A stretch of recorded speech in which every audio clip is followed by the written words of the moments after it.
نعم. الملاحظات الآن التي يعتمد على أساسها البوابات الذكية أنه في حال تخطي المركبة من البوابة مثلا خلينا نسميها A إلى البوابة B، وهذه السرعة الزمنية حسبها أو تم حسبتها إلكترونيا بأن المركبة زادت عن السرعة القانونية المحددة لقطع هذه المسافة. هذا هو نظام البوابات الذكية. نعم. صحيح؟ نعم.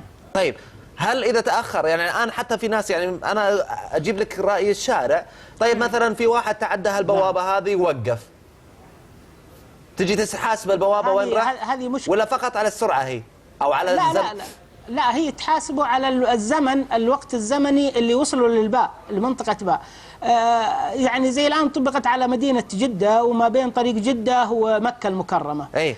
القليل جدا حيوقف إلا لظرف طارئ قاسي جدا، حيوقف في منطقة استراحة، والأغلبية الغالبة حيكون سرعته المنتظمة من نقطة انطلاقه إلى نهاية وصوله للمشعر أو الشميسي. سعادة الرائد، نعم. أنت نعم. تحسسني إنه ما في أحد راح يوقف إلا عشان الضرورة القصوى.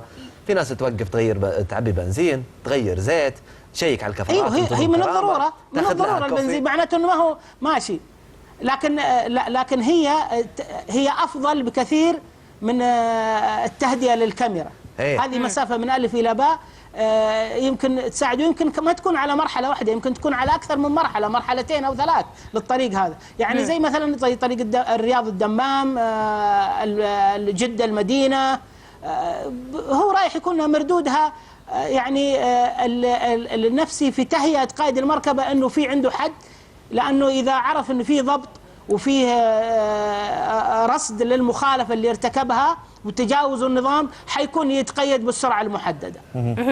يعني البعض أيضا يستفسر أنه هم يمكن عم بيقارنوها أكثر ببعض الدول اللي مثلا عندها البوابة سميها سالك، بوابة التعريفية، بوابة التعريف المرورية. هل سيتم أيضا خصم مثلا، هل سيتم اعتماد نفس الآلية هذه مثلا؟ وأيضا البعض يتساءل في مواقع التواصل عن المدة الزمنية، تحدثت كثيرا عن المدة الزمنية، شو تحدد لهم المدة الزمنية قد ايه ليأخذ المخالفة؟ أنا اللي فهمت من كلامك أخت علا أنك تقصدي التعرفة النقدية للطريق. أيوة. في الكلام السؤال الأول. أيوة. البعض بيستفسر. لا هذه ما حتكون موجودة فيها. ما هي موجودة. لا ما هي موجودة. ما هي موجودة إلى الآن، لكن التفكير موجود يعني. على الطريق ما أعتقد أنه حيكون موجود الآن الفكرة هذه إذا ما كان في تحسين لأداء حركة السير في المدينة أو في مدن المملكة. طيب والمدة الزمنية؟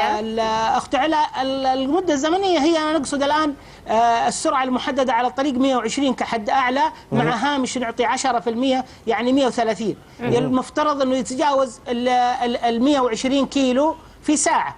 هذه المدة الزمنية، الساعة هذه. إن كانت أقل من الساعة هذه تحسب له ولها تنظيم في الحساب، يعني في عملية المرور، زي السرعة الأولى إذا كانت تجاوز بأكثر من السرعة المحددة ب25 أو بأقل من 25 كيلو، نفس الطريقة حتحسب.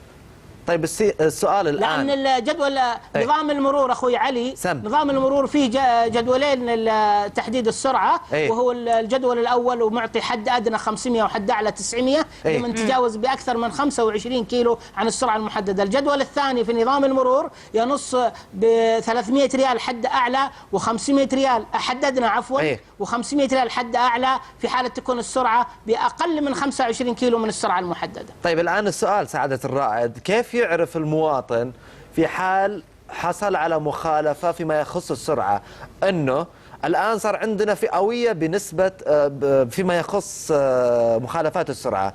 الأولى مخالفة السرعة اللي هي ضبط مروري وتجاوز السرعة المحددة.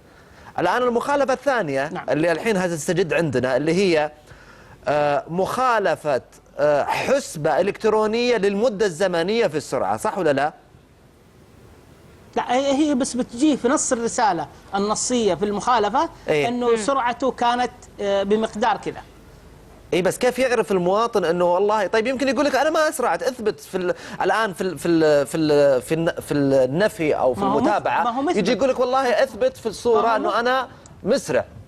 هو بيثبت في موجود الآلية ذي، الآلية نفس آلية ساهر. طيب انا معك يا طويل العمر، بس يمكن انا ما وضحت لك السؤال.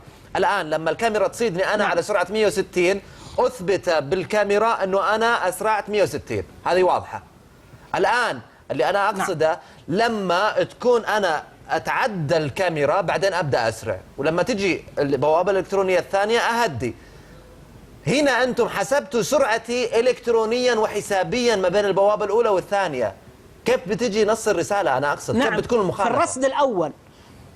في الرصد الأول محددة سرعته كم كانت والوقت اللي مر فيه من عند البوابة ذي. أوكي، هنا أوضحت. يوم يوصل للبوابة الثانية يرصد رصد ثاني.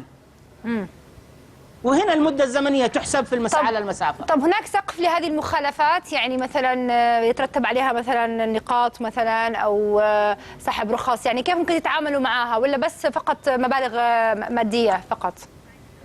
لا هو الآن موجود في نظام المرور المخالفات السلامة من الدرجة الأولى، وهي 21 مخالفة، وتدرج فيها إن شاء الله تعالى على حسب معلوماتي، ورغم أن يعني لي فترة زمنية من الزملاء في المرور، ولكن حسب معلومات اللي الآن مجدولة أن هي موجودة أساسا في النظام، بس تنتهي الآلية وترصد الوقت أو بعد كم نقطة تسحب. يعني قطع الإشارة لها نقاط محددة، تجاوز السرعة المحددة بأقل من 25 أو أكثر من 25 لها برضو كذلك. ستوب ساين، لوحة قف، إذا تجاوز، إذا ما يتوقف عندها السائق وقف تام، برضو لها حساب نقاط محددة. هذه كلها النقاط تجمع، وفي حالة أنها تجاوزها قائد المركبة بالنقاط هذه تطبق عليه النظام في سحب الرخصة 3 أشهر 6 أشهر، أو تسحب نهائي ويطبق عليه الحد الأعلى في المخالفات.